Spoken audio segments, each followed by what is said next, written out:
Assalamualaikum, selamat pagi. Pada kali ini saya Faikatul Hikmah akan memberikan kuliah ya tentang pengembangan strategi promosi kesehatan tentang isu woman and child abuse. Nah, ini isu yang sangat sensitif sekali, mari kita bahas.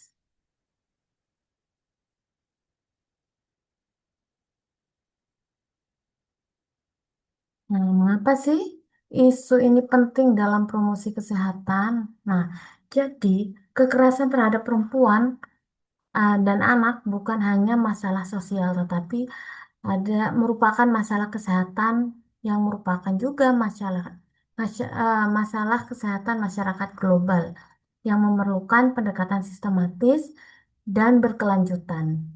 Dampaknya sendiri pun sangat luas, mencakup aspek fisik, mental, reproduksi, sosial, ekonomi, bahkan berlangsung secara antar generasi. Nah, sebagai determinan sosial kesehatan, kekerasan ini dipengaruhi oleh struktur kekuasaan, norma budaya, kebijakan publik.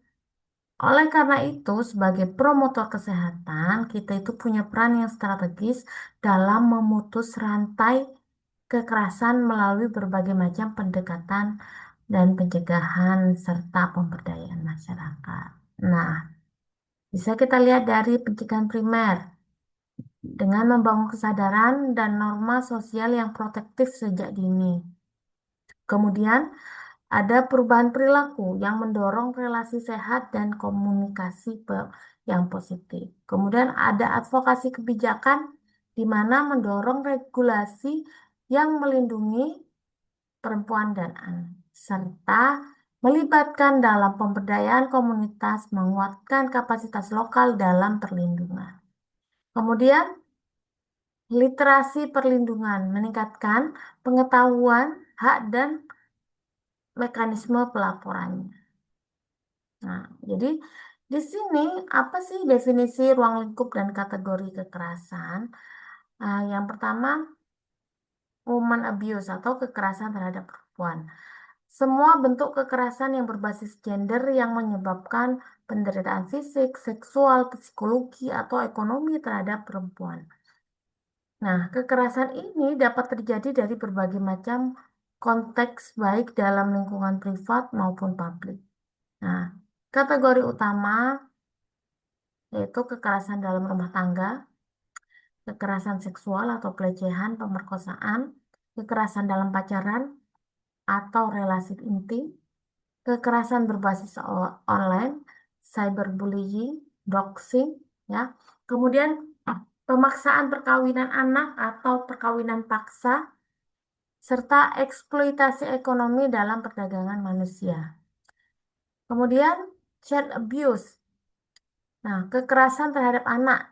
Semua bentuk perlakuan salah terhadap anak di bawah 18 tahun yang menyebabkan kerugian atau bahaya terhadap kesejahteraan anak, termasuk kesehatan fisik, mental, eh, serta perkembangan dan martabatnya. Kategori utamanya biasanya yaitu kekerasan fisik, penganiayaan, kekerasan tubuh, ya, kekerasan seksual, pelecehan, eksploitasi seksual, kekerasan emosional, penghinaan, intimidasi, penelantaran atau abuse of neglect, ya.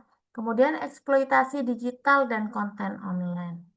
Nah, ini salah satu beberapa contoh nih ya. Ini masih kasus lama sih, tapi masih relate dengan materi kita. Nah, Komnas PA dorong kasus guru TK yang cabul. Ya.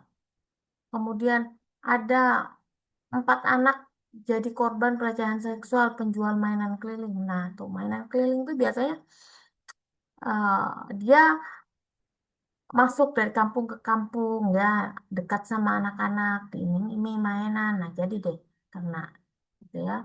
Kemudian 6 siswi SD di Jember lapor ke polisi mengakui dicabulin kepala sekolahnya tahun 2016 ini. Udah lama. Kemudian juga ini kasusnya Yujun. Ya, di sini Yuyun anak di bawah umur, di mana anak di bawah umur ini diperkosa oleh 14 pelaku pemerkosaan. 6 dari 14 itu dia masih anak-anak di bawah umur. Jadi sama-sama, maksudnya sama-sama eh, dari anak-anak juga dan anak-anak yang melakukan. Nah, jadi sebelum melakukan aksi kejinya pada Yuyun, pelaku itu minum alkohol dan sering menonton video porno. Jadi anak kecil udah dicekokin ya. Nah, mungkin bisa lihat eh dari apa namanya permainan game ya saat ini tuh udah banyak yang disusupi. Kemudian nih ada juga kekerasan saat pacaran. Siswa SMK bunuh pacarnya, dicurigai punya pacar idaman lain. Ya, ada juga beberapa tahun yang lalu di Jember itu yang dibakar ya. Kemudian nih, yang perlu diingat bahwa pemerkosa atau pelaku kejahatan seksual terhadap anak seringkali berasal dari lingkungan terdekatnya. Karena itu diperlukan kewaspadaan kepada orang-orang tersebut.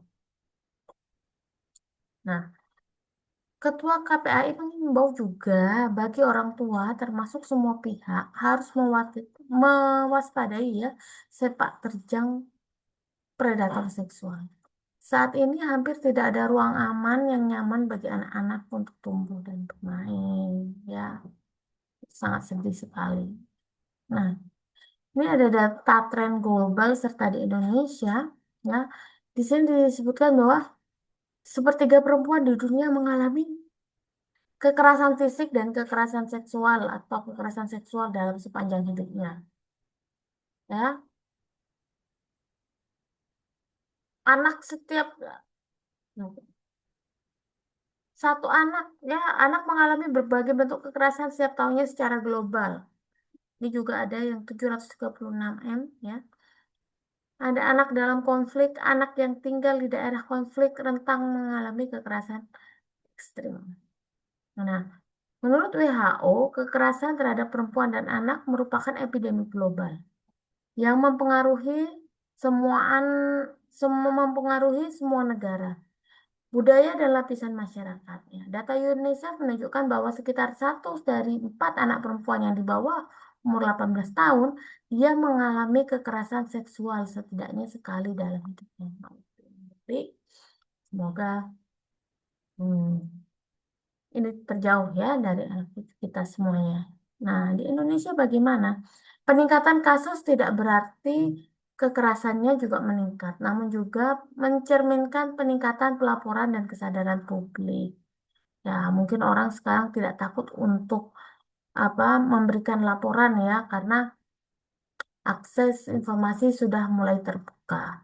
Nah, hal ini juga ya bukan berarti dulu tuh nggak ada juga. Tapi ya karena saat ini itu menunjukkan orang tuh mudah untuk memberikan laporan gitu lah. Nah, hal ini apa,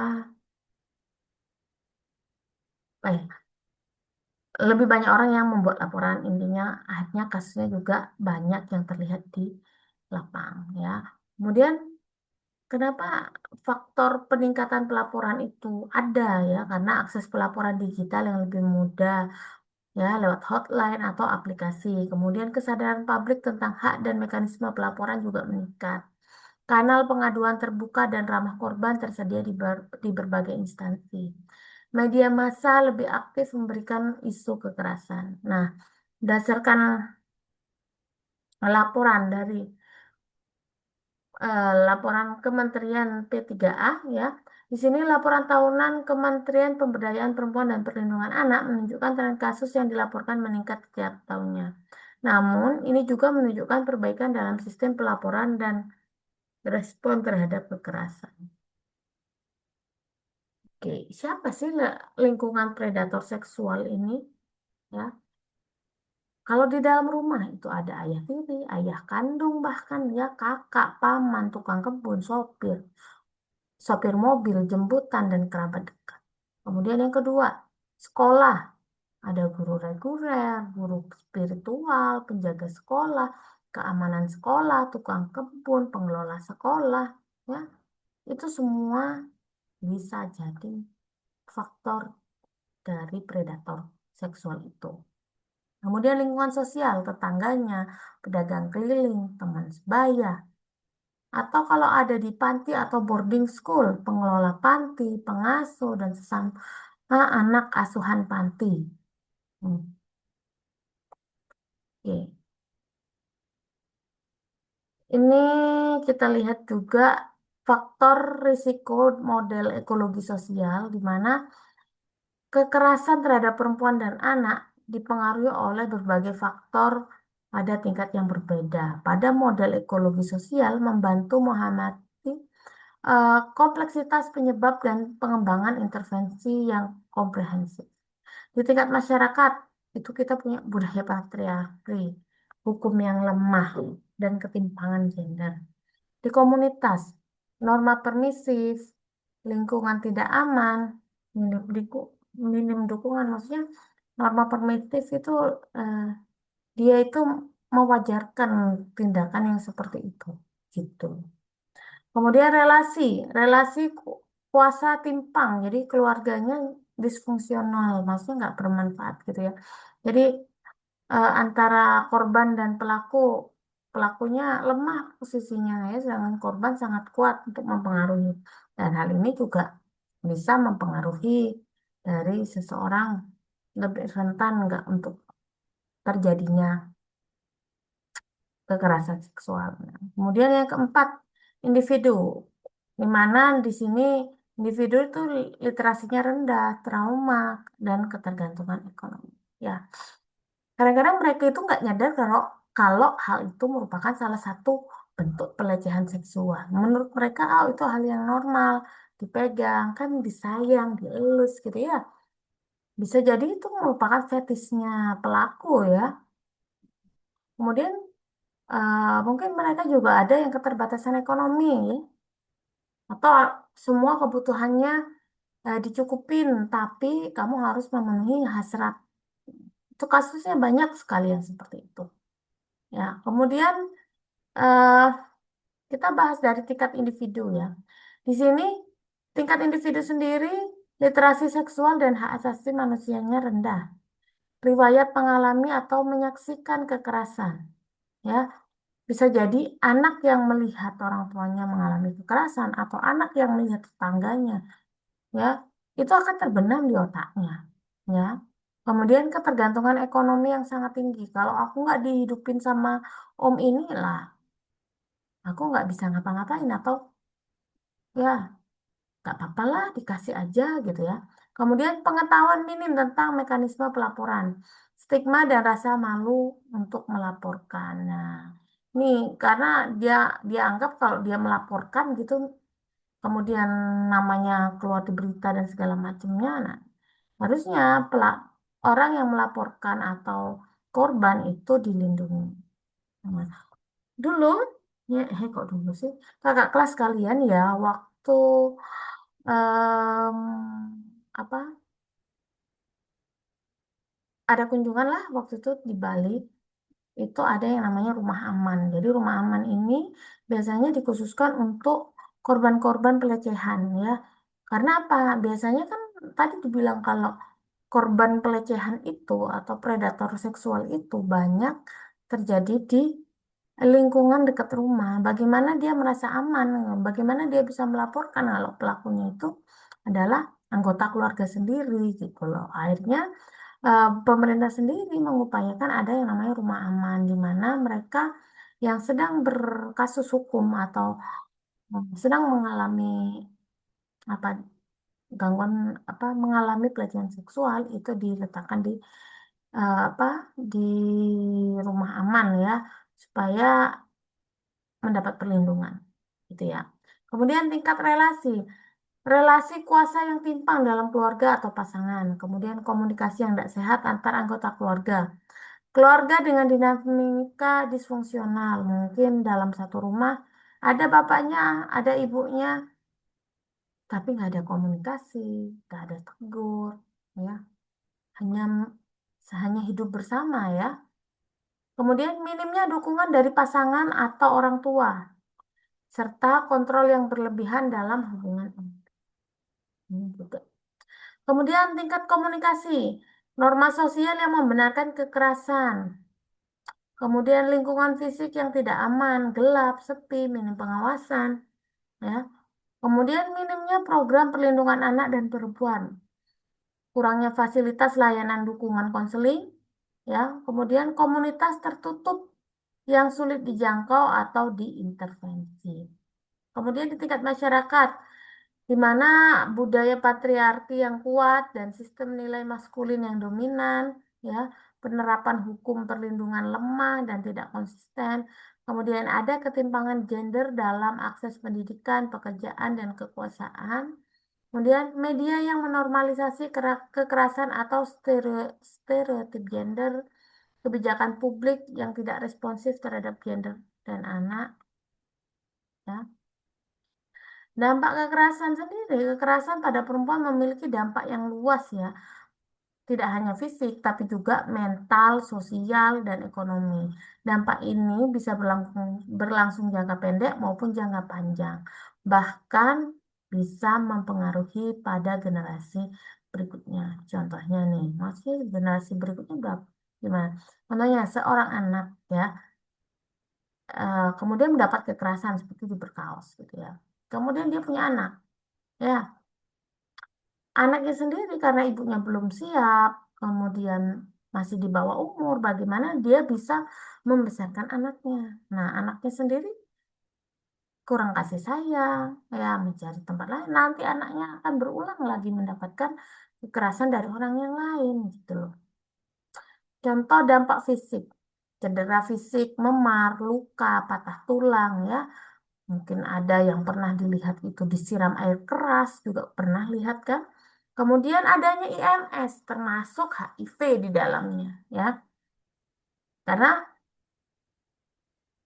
ya bergonta-ganti pasangan predator seksual itu sebelum mereka menyerang ke anak, pasti mereka punya perilaku yang menyimpang sebelumnya. Gak mungkin cuma sama anak itu doang. Pasti sebelumnya udah ada riwayatnya. Jadi sangat memungkinkan bagi perempuan itu tertular IMS termasuk HIV di dalamnya.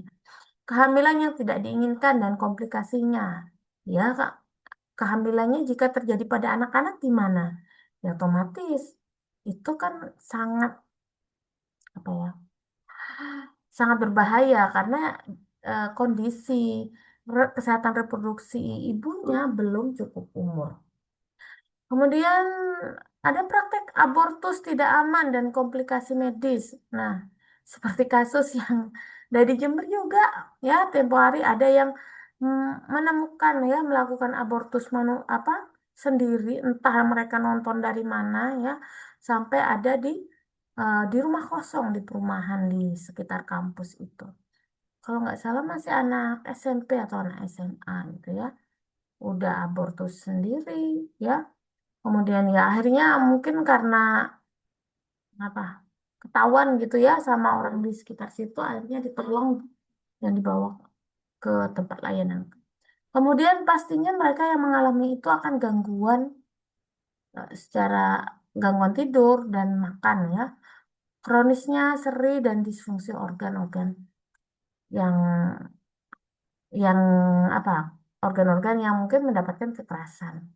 Dampak mentalnya depresi, gangguan mood ya, post traumatic stress disorder, gangguan setelah apa kekerasan tersebut, gangguan kecemasan dan panik, gangguan stres akut dan kronis, penurunan harga diri, dan rasa percaya diri yang rendah, atau ada ide atau upaya untuk bunuh diri. Nah, ini juga dampak mental yang memang benar-benar korban rasakan ya. Nah, makanya kalau seandainya mereka predator seksual cuman diganjar ah, 5 tahun. Nah, sedangkan anak itu 5 tahun itu udah umur mama kalau memang dari umur 10 5 tahun malah 15 lagi cantik-cantiknya.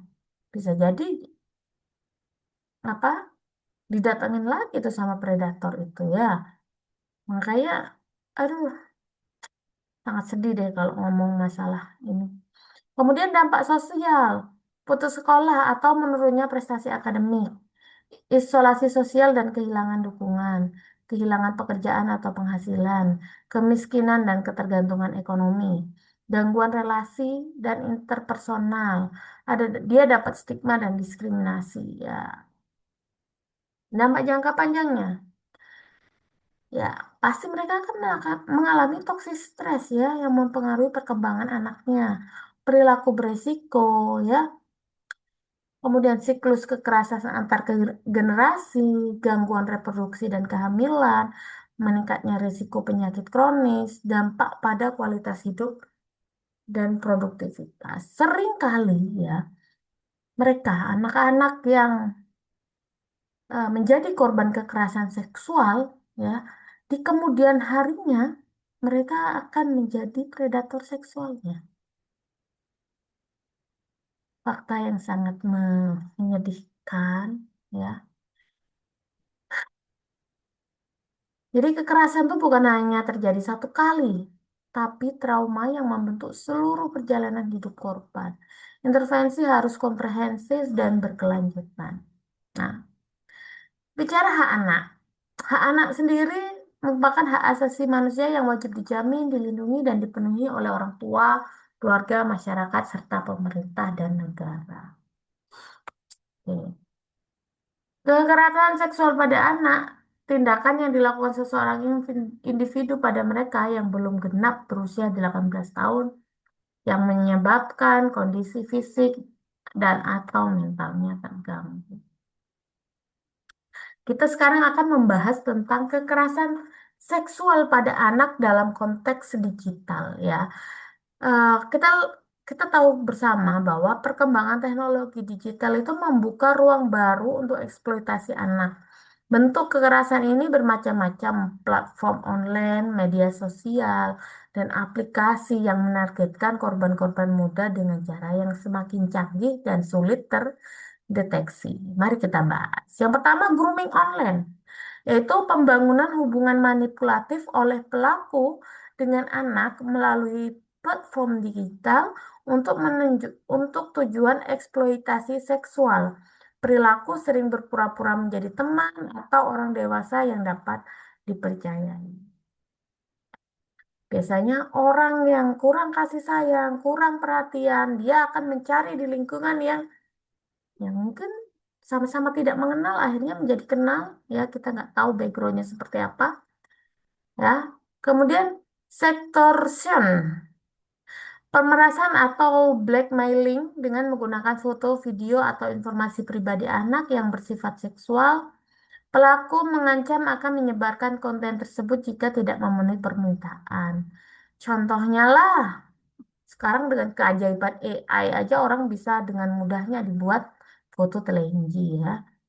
Hal ini juga tentunya akan mempengaruhi beban atau apa korban yang menjadi eh, yang disepertikan itu gitu kan. Ya, kemudian eksploitasi konten seksual, pembuatan, distribusi, atau kepemilikan konten yang menampilkan eksploitasi seksual anak, ya, termasuk foto, video, atau ilustrasi yang menggambarkan aktivitas seksual. Kemudian ada juga live streaming abuse, ya, eksploitasi seksual anak yang dilakukan secara langsung melalui streaming video online. Pelaku dapat menerima instruksi atau bayaran dari pelanggan untuk melakukan kekerasan tertentu terhadap anak. Contohnya, pernah nggak sih ngeliat, oh nanti aku apa namanya gift deh, asalkan kamu mau makan apa gitu. Kamu gift deh kalau mau menunjukin apanya gitu kan. Ada dan banyak itu terjadi ya. Kemudian pemaksaan dalam kirim foto atau video.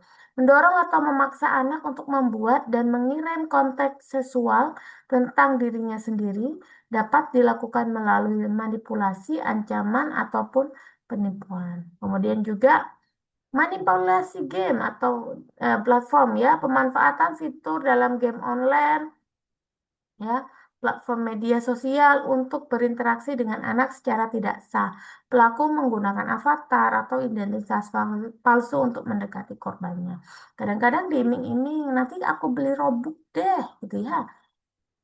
Pernah kan ada kasus tentang game Roblox itu yang sampai anaknya dibakar gitu ya, janjian ketemuan sama sesama pemain. Alhamdulillah min dzalik. Semoga Allah melindungi. Kuliah ini banyak nyebut ini. Ya,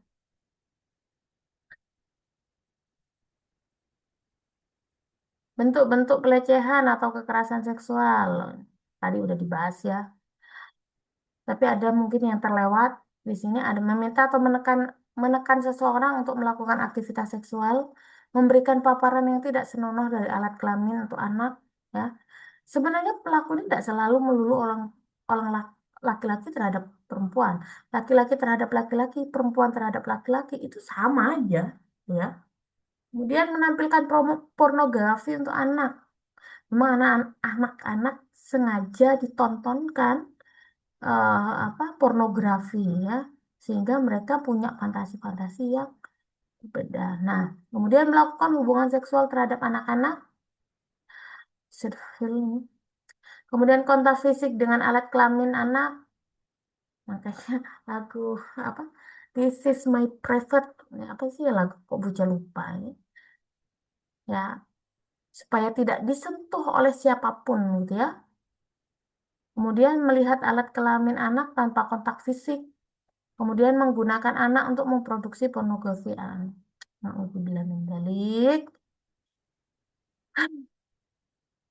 Ini tadi faktor lingkungan keluarga. Kurangnya hak keharmonisan dalam suatu keluarga dapat berimbas menjadi suatu tindakan kekerasan terhadap anak, bahkan kekerasan seksual. Faktor ekonomi juga menghalalkan segala cara untuk memperoleh uang, melakukan eksploitasi seksual terhadap anak, seperti menjadikannya pelacur untuk menghasilkan uang. Nah, ini juga Buca gitu ya. Kalau Buca cerita nih di tempat ekslokalisasi itu pasti ada lah ya, namanya ekslokalisasi. Ya, di sana mbak-mbak PSP-nya atau PSK-nya ya, mereka kan bisa menerima menerima pelanggan itu 5 sampai 10 orang dalam seharinya. Dan bahkan jadi gimana ceritanya? Gini, mbak-mbak PSP itu yang ada di ekslokalisasi ini Bu Ica berdasarkan riset ya, jadi bukan berdasarkan asumsi semata tidak. Mbak-mbak itu sebenarnya nggak semua mereka yang tinggal di ekslokalisasi itu orang situ, enggak. Mereka itu bisa dari berbagai kota ya di sekitar sana. Ya, jadi mereka itu biasanya ngekos. Jadi rumahnya itu rumah oh jenenge vilaan nih kali ya. Jadi di dalam rumah itu ada kamar-kamar yang disewa oleh mbak-mbak di eks lokalisasi. Kemudian meskipun bilangnya X ya, tapi tetap aja masih masih ada, gitu kan. Kemudian mereka terima tamu di kamar-kamar tersebut. Nah, hasil dari itu gitu kan, pastilah ada beberapa dari mereka itu yang hamil gitu ya. Nah, dan mbak-mbak itu tidak tinggal lama di lokalisasi tersebut. Jadi seandainya di kota A dia itu sedang panen, mungkin hasil buminya melimpah sehingga banyak orang yang mobilitasnya ke daerah situ. Dikala daerah situ sudah mulai sepi peminat, ya, jadi mbaknya pindah ke kota B. Di kota B begitu, nanti seterusnya seperti itu. Nah, pada saat mereka mampir dan terjadi hak hamilan, nah, kebanyakan dari mereka itu tidak membawa anak. Anaknya dibesarkan oleh mucikari yang ada di sana atau maminya gitu ya. Ya, sudah bisa dibayangkan bagaimana kalau dibesarkan di dalam rumah, yang di dalam rumah itu eh, banyak aktivitas seksual, kemudian eh, miras ya, mabuk di sana orang-orangnya. Dan itu juga apa ya, yang akhirnya kan anak-anak yang besar di sana terpapar gitu. Sedangkan Apakah eh, tenaga apa ya pemerintah tempat tidak terlibat? Terlibat lah. Mereka berusaha ingin menyelamatkan anak-anak tersebut dari lingkungan itu gitu loh. Hmm, tapi ya tentunya mereka tuh anak-anak tersebut banyak yang dikit gitu ya. Nggak intinya ah gimana ya bilangnya.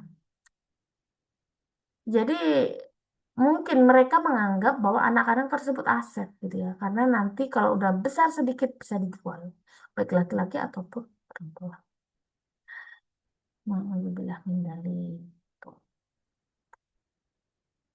Kemudian faktor lingkungan pergaulan ya membuat seseorang anak rawan menjadi korban kejahatan, termasuk kejahatan pelecehan seksual, baik yang dilakukan oleh orang dewasa maupun oleh sesama anak-anak atau remaja. Bilangnya faktor lingkungan pergaulan tuh, ah, kita itu mah temenan gitu ya. Tapi dalam temenan kok diizinkan tidur bareng, kemana-mana bareng, ya akhirnya apa? Seperti itu. Eh, Kemudian faktor teknologi dan media massa. Banyak berita, tayangan, gambaran, video yang menampakkan adegan-adegan yang melanggar norma kesusilaan seperti adegan seks, gambar porno, kejahatan seksual. Bahkan itu kalaupun iklan aja itu udah banyak iklan yang nggak pantas gitu ya. Kemudian faktor psikologi sendiri, ada hiperseks juga. Kegemaran untuk melakukan hubungan seks yang terlalu tinggi, pedofilia, kecenderungan orang dewasa yang tertarik pada anak-anak. Kemudian kurangnya pendalaman terhadap agama. Seseorang yang tidak mau memahami dan menaati agama, maka ia akan cenderung melakukan berbagai perbuatan dosa. Ya, harusnya orang tua itu adalah pihak yang terdekat dengan anak. Ya, pedoman pencegahan dan penanggulangan tindakan kekerasan di sekolah. Kita belajar ini. Nah, menerapkan pendidikan sekolah itu dengan cara membentuk tim khusus pencegahan kekerasan seksual. Anggota tim terdiri dari kepala sekolah, perwakilan pendidik, perwakilan orang tua, tokoh masyarakat, dan tokoh agama. Tugas mereka ngapain? Mengkoordinir dan memantau melaksanakan kewajiban satuan pendidikan dalam upaya pencegahan tindak kekerasan. Melakukan kegiatan-kegiatan pencegahan tindak kekerasan di lingkungan satuan pendidikan. Melaporkan upaya pencegahan kepala dinas secara teratur setahun sekali. Ada laporannya. Ini loh. Bagus. Kegagalan orang tua adalah ketika dia tidak bisa menjadi tempat curhat anak-anaknya.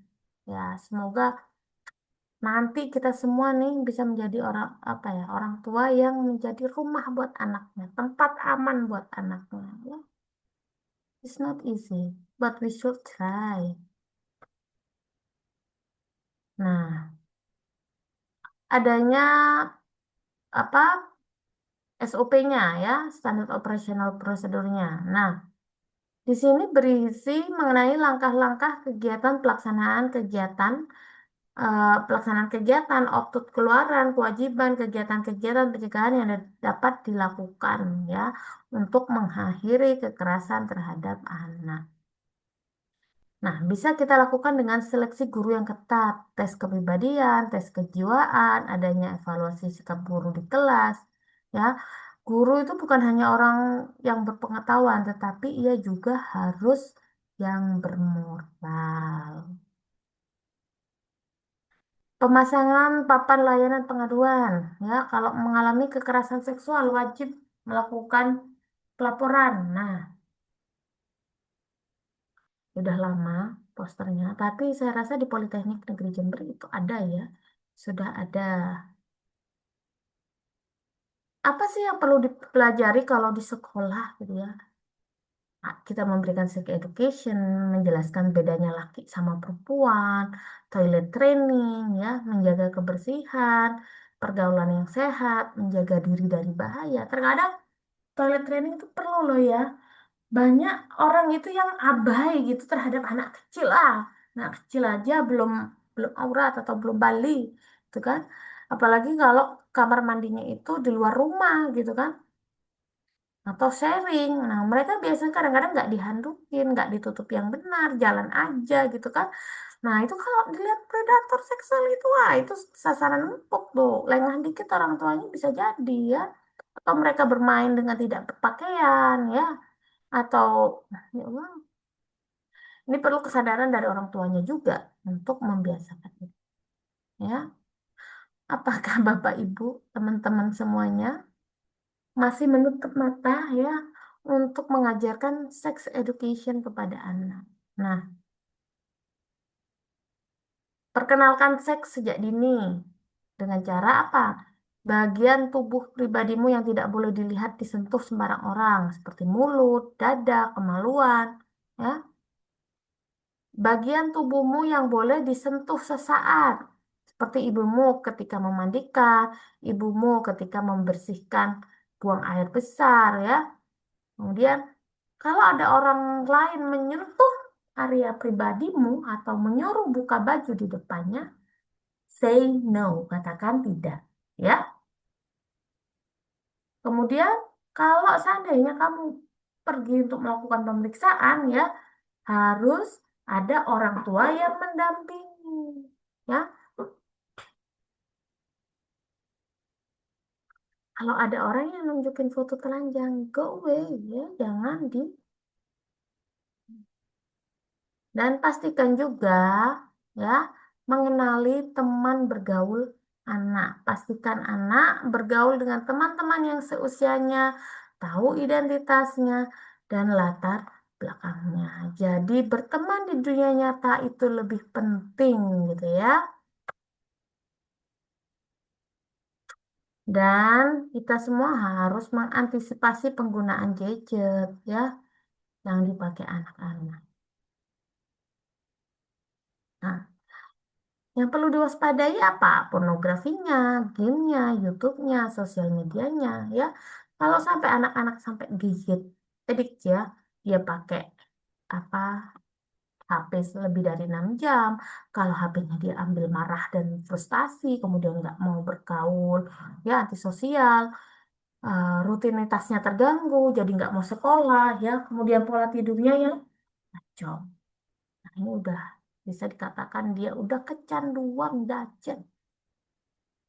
Nah, ini beberapa ya etika berjajet tidak boleh pada saat berkendara, bertamu, makan bersama, atau di toilet ya.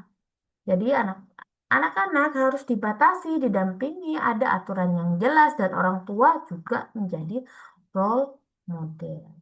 Ini salah satu bentuk contoh pengenalan pubertas pada anak ya. Kemudian eh, sex abuse dan prevention ya. Nah, ini bisa pakai media media ya. Ini salah satu early sex education yaitu pengenalan toilet training ya pada anak kita. Nah, gimana nih? Kerangka promosi kesehatan yang relevan ya. Beberapa kerangka konseptual dalam pendekatan yang digunakan untuk mengembangkan strategi promosi kesehatan dalam mencegah kekerasan terhadap perempuan dan anak. Pendekatan ini saling melengkapi dan dapat dikombinasikan sesuai konteksnya. Ottawa Charter atau Health Promotion ya, kerangka dasar promosi kesehatan yang menekankan building healthy public policy dengan creating supportive environment, ya, menguatkan komunitasnya, me, apa, mengembangkan keterampilannya, ya, dan memperkuat pelayanan kesehatannya. Nah, kemudian ada juga health promotion setting. Di sini pendekatan setting base yang mengintegrasikan kesehatan dalam berbagai lingkungan kehidupan sehari-hari, sekolah, kampus, tempat kerja, rumah sakit, dan komunitas. Setiap setting memiliki karakteristik dan strategi yang spesifik. Ada juga bentuk seperti trauma informed approach, yaitu pendekatan yang memahami dampak trauma dan menghindari retraumation, ya. Kemudian menerapkan prinsip safety, ya, trustworthy, peer support, collaboration, empowerment, and culture sensitif dalam semua intervensi. Kemudian ada gender transformative approach, yaitu pendekatan yang tidak hanya responsif terhadap gender, tetapi juga berupaya mengubah norma gender pada struktur kekuasaan yang memicu kekerasan, mengedepankan pemberdayaan perempuan dan laki-laki dalam mewujudkan kesejahteraan. Di sini ada juga konsep Child Protection Framework, di mana kerangka perlindungan anak yang komprehensif mencakup pencegahan, deteksi dini, respon, dan pemulihan, mengedepankan best interest of child dan partisipasi anak dalam proses perlindungan. Health Literacy Model, yaitu meningkatkan kemampuan individu dan komunitas untuk mencari, memproses, dan memahami informasi kesehatan untuk membuat keputusan yang tepat, termasuk kesehatan seksual, hak asasi, dan mekanisme perlindungan. Nah, ini strategi promosi kesehatan dengan pencegahan primer, sekunder, dan tersier. Jadi pencegahan primer, target populasinya secara umum eh, ya sebelum terjadinya kekerasan kalau primer, dan membangun norma sosial yang protektif dan meningkatkan kapasitas pencegahannya. Kalau pencegahan sekunder adalah individu atau kelompok yang berisiko tinggi. Kemudian deteksi dini, fokusnya pada deteksi dini dan intervensi cepat untuk mencegah eskalasi. Kemudian pencegahan tersier ditujukan khusus untuk korban yang sudah mengalami kekerasan. Fokusnya pemulihan dan pencegahan kejadian ulang. Part-part ini ya, itu adalah ya part untuk strategi promkesnya. Kalau pada populasi umum, apa yang bisa kalian lakukan? Pada eh, kelompok rentan, nah apa yang bisa kalian lakukan? Oke, kita baca bersama-sama ya. Detail strategi pencegahan primer. Di sini kita bisa memberikan pendidikan pendidikan relasi sehat, mengembangkan kurikulum tentang komunikasi positif, respek, konsen, dan kesetaraan dalam hubungan untuk remaja dan dewasa muda.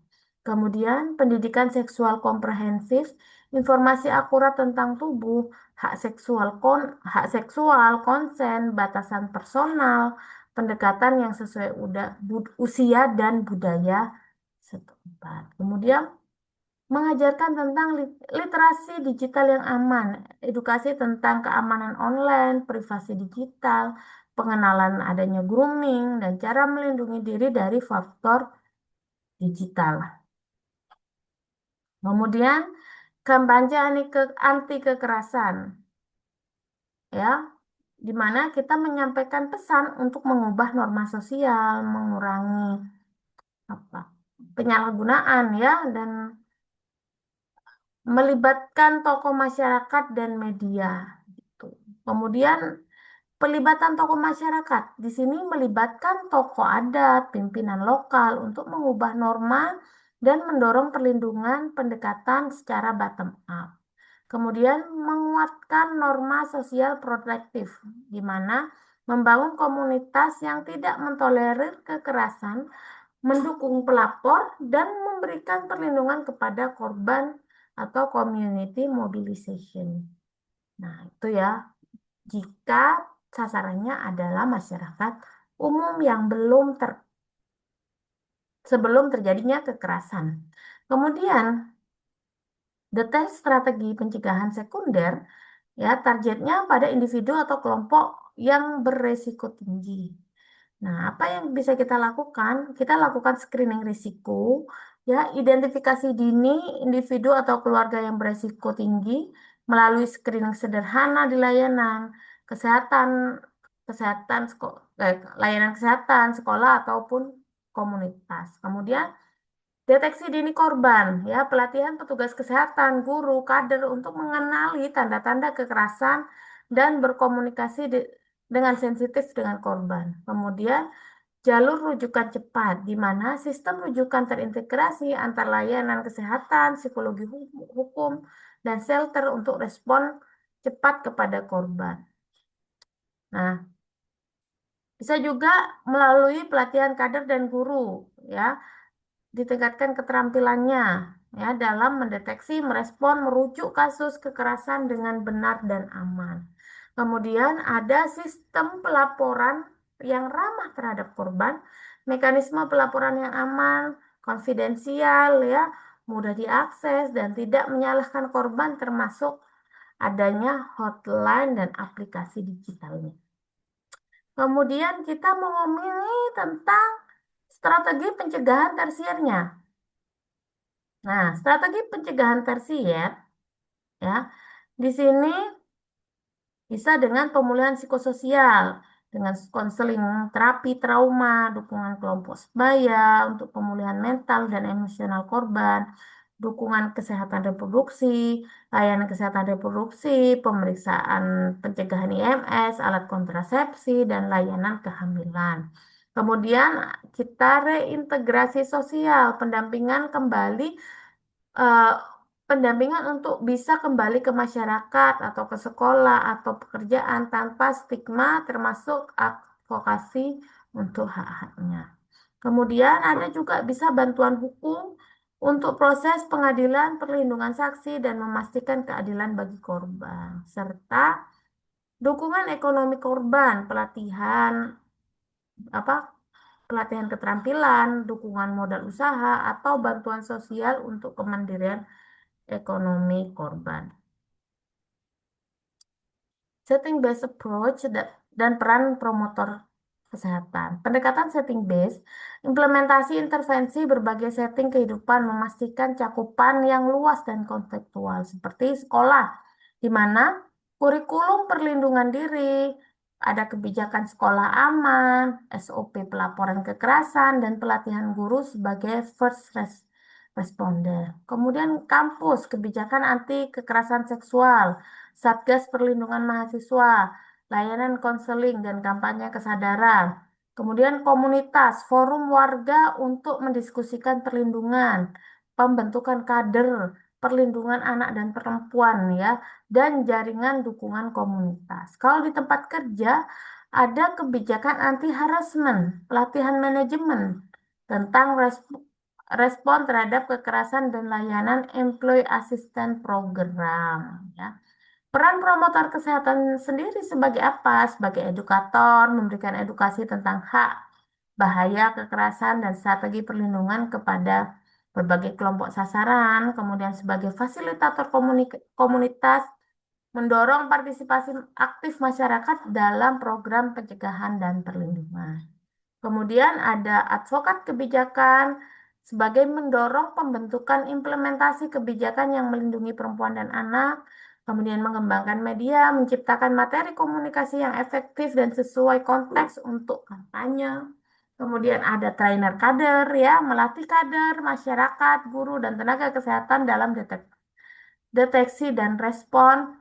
Kemudian penghubung rujukan, membangun dan mengelola jaringan untuk rujukan korban ke layanan yang tepat.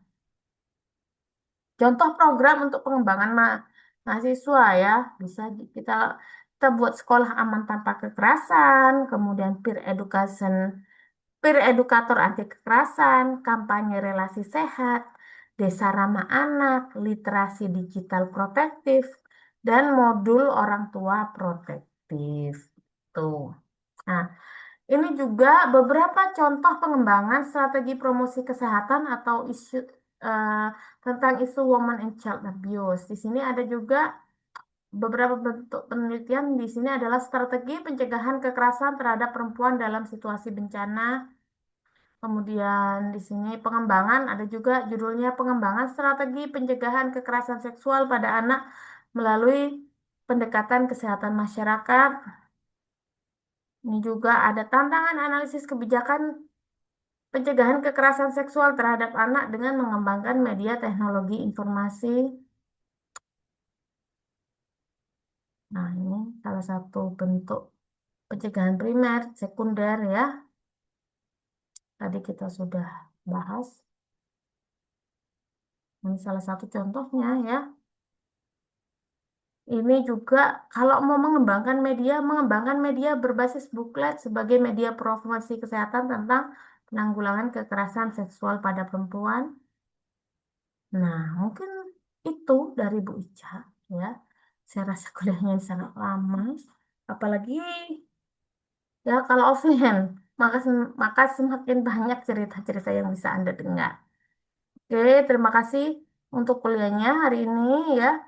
Kita akan bertemu di kelas offline dan kita akan melakukan diskusi. Kalian bisa menceritakan mungkin kalau ada kasus kekerasan seksual pada eh, perempuan dan anak ya, kekerasan terhadap perempuan dan anak yang mungkin bisa kita diskusikan masalah tersebut ke dan kita mencari apa solusi bersama.